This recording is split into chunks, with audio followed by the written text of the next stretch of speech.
by not only is society putting you in a box, your own family is putting you in a box, as I'm going to come on to how they want to define and map out your whole future for you. See, I kind of don't know how it happened, but when I was young, as a kid, I turned to my parents and said, you know, I want to be an artist. I told you about this. I want to be an artist. And they were really confused because they've never had that discussion. They said, oh, well, we people don't do that thing. We're not artists. You're going to be a doctor, okay, or you're going to be this or that. So it's interesting, you know, your whole future being mapped out for you. You're just a passenger in the person. So what this does is that this directive, this prescriptive type of parenting that is very common across all Muslim cultures, okay, causes this loss of individualism, you know, as parents live vicariously through their children. Why? Because in a culture which is based on status, caste, power, position, and wealth, your children are means of social mobility.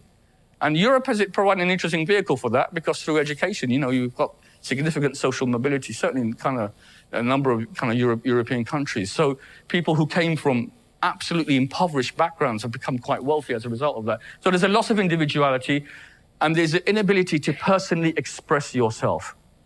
So what it means is that you're almost pushing people into a channel where they'll have, and bizarrely, violent jihad is a form of personal expression.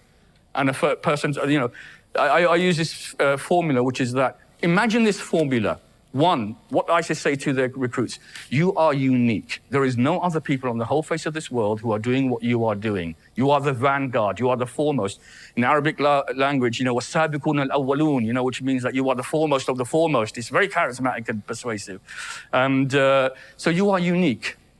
Then plus religious conviction that, you know, I have absolute certainty that what I am doing is the truth.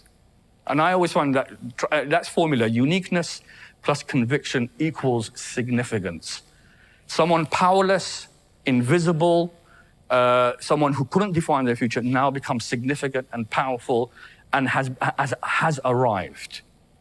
And what was more attracted me to this group or their way of thinking was how, suppose in an Islamic state, my perpetrator would be brought to justice by the Khalif, by the Islamic rule.